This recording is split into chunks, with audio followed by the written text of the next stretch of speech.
La Bible, Ancien et Nouveau Testament. Vous allez avoir entre les mains, si je puis dire, il s'agit d'un e-book, d'un livre numérisé, la Bible, appelée aussi les Saintes Écritures ou la Parole de Dieu. Ce qui fait de celle-ci un livre différent de tous les autres, c'est en effet son auteur. Dieu lui-même, le Créateur qui parle à l'homme, sa créature. Et de ce fait extraordinaire découlent les plus grandes conséquences. Ce livre s'adresse bien à vous qui faites partie de ces créatures. Il doit être abordé avec respect et humilité. La Bible se divise en deux grandes parties. La première, appelée l'Ancien Testament, a été écrite avant la venue sur la terre de Jésus, le Fils de Dieu. Elle comprend 39 subdivisions ou livres. Le premier, la Genèse, relate les origines de l'humanité jusqu'à la formation du peuple d'Israël. Les 4 livres suivants, qui sont aussi de Moïse, contiennent la loi donnée par Dieu à ce peuple d'Israël, reconnu comme son peuple, et racontent le voyage de cette nation à travers le désert, depuis sa sortie d'Égypte jusqu'à son entrée au pays de Canaan. Les livres historiques, de Josué à Esther, englobent une période de près de 10 siècles, marquée par l'amour et la grande patience de Dieu envers ce peuple ingrat et rebelle, et par les châtiments qu'il dut lui infliger. 5 livres poétiques ou didactiques, comprenant entre autres le livre des psaumes, et 17 écrits des prophètes complètent la révélation de Dieu en rapport avec Israël. Toute cette longue période d'un peuple éminemment privilégié et finalement rejeté démontre que l'homme, même placé dans les conditions les plus favorables, est absolument incapable de se maintenir dans la faveur de Dieu en accomplissant sa volonté.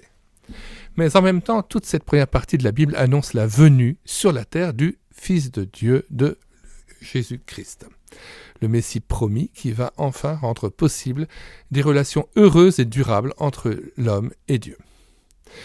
B. La seconde partie de la Bible, le Nouveau Testament, commence avec la venue de Jésus-Christ dans ce monde et nous révèle les bénédictions infinies qu'il nous a apportées, lui, le Fils de Dieu.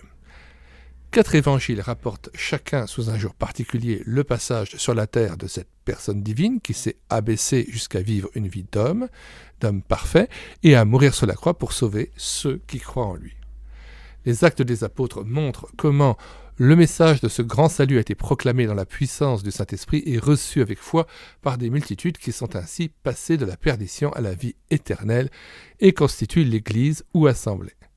Les épîtres développent la doctrine chrétienne, précisent le plan de grâce de Dieu, apportent aux croyants la certitude qu'il est sauvé, qu'il a la vie éternelle, qu'il est un enfant bien-aimé de Dieu et que Jésus, son sauveur, l'introduira dans la gloire pour y être éternellement dans sa compagnie. Les épîtres fournissent aussi aux fidèles les enseignements et les encouragements utiles pour vivre en disciples et témoins de Jésus. L'Apocalypse termine les Saintes Écritures par la révélation, sous forme généralement symbolique, des événements à venir. Nous avons choisi un passage de l'évangile de Jean, chapitre 6, pour introduire la lecture de cette Bible en allant au cœur même du message et de ce que Jésus voulait annoncer, et nous terminerons par un passage de l'Apocalypse. Jean chapitre 6, versets 26 à 40. Jésus leur répondit, « En vérité, je vous le dis, vous me cherchez, non parce que vous avez vu des miracles, mais parce que vous avez mangé des pains et que vous avez été rassasiés. Travaillez non pour la nourriture qui périt, mais pour celle qui subsiste, pour la vie éternelle, et que le Fils de l'homme vous donnera, car c'est lui que le Père, que Dieu a marqué de son sceau. » Ils lui dirent, « Que devons-nous faire pour faire les œuvres de Dieu ?» Et Jésus leur répondit, « L'œuvre de Dieu, c'est que vous croyez en celui qui l'a envoyé. » « Quel miracle fais-tu donc, lui dirent-ils, afin que nous le voyions et que nous croyions en toi. Que fais-tu ? Nos pères ont mangé la manne dans le désert, selon ce qu'il est écrit. Il leur donna le pain du ciel à manger. Et Jésus leur dit, en vérité, je vous le dis, Moïse ne vous a pas donné le pain du ciel, mais mon Père vous donne le vrai pain du ciel. Car le pain du ciel, le pain de Dieu, c'est celui qui descend du ciel et qui donne la vie au monde. » Ils lui dirent, « Seigneur, donne-nous toujours ce pain. » Et Jésus leur dit, « Je suis le pain de vie. Celui qui vient à moi n'aura jamais faim, et celui qui croit en moi n'aura jamais soif. Mais je vous l'ai dit, vous m'avez vu, et vous ne croyez point. Tous ceux que le Père me donne viendront à moi, et je ne mettrai pas dehors celui qui vient à moi. Car je suis descendu du ciel pour faire non ma volonté, mais la volonté de celui qui m'a envoyé. Or la volonté de celui qui m'a envoyé, c'est que je ne perde rien de tout ce qu'il m'a donné, mais que je le ressuscite au dernier jour. La volonté de mon Père, c'est que quiconque voit le Fils et croit en lui ait la vie éternelle, et je le ressusciterai au dernier jour. Et enfin, donc un passage d'Apocalypse. Apocalypse 22, verset 12. « Voici, je viens bientôt, dit Jésus, et ma rétribution est avec moi, c'est-à-dire mon salaire, pour rendre à chacun selon ce qu'est son œuvre.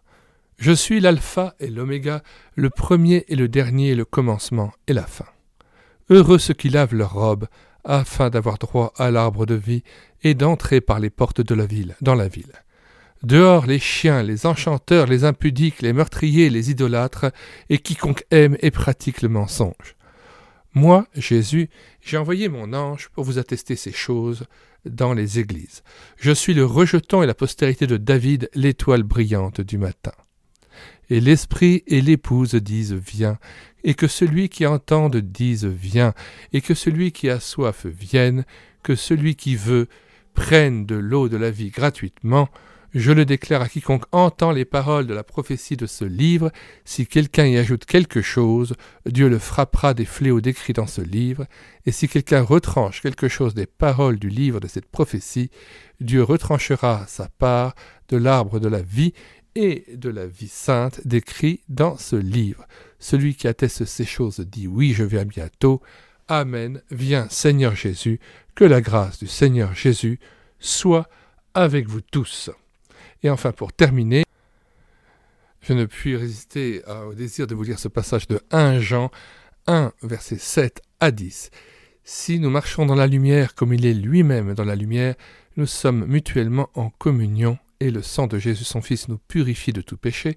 Si nous disons que nous n'avons pas de péché, nous nous séduisons nous-mêmes et la vérité n'est point en nous. Si nous confessons nos péchés, il est fidèle et juste pour nous les pardonner et pour nous purifier de toute iniquité. Et si nous disons que nous n'avons pas de péché, nous le faisons menteur et sa parole n'est point en nous. » Ainsi la Bible nous amène à venir à Jésus, à lui ouvrir notre cœur, à laisser son esprit rentrer en nous, l'Esprit Saint, après que nous ayons confessé notre péché à Jésus, à le déposer au pied de la croix et à recevoir la personne de Christ dans la personne de l'Esprit Saint dans nos cœurs. Lorsque nous croyons en lui, eh bien Dieu nous fait la grâce d'être scellés par l'Esprit Saint lui-même afin que Dieu habite dans notre cœur et afin que nous puissions marcher en nouveauté de vie pendant tous les jours que nous vivons sur cette terre. Et voilà, donc la présentation de la Bible. Nous vous invitons à la télécharger gratuitement sur médiathèquechrétienne.fr. Nous mettons le lien dans les commentaires de cette vidéo. Nous vous disons bonsoir à tous et à bientôt.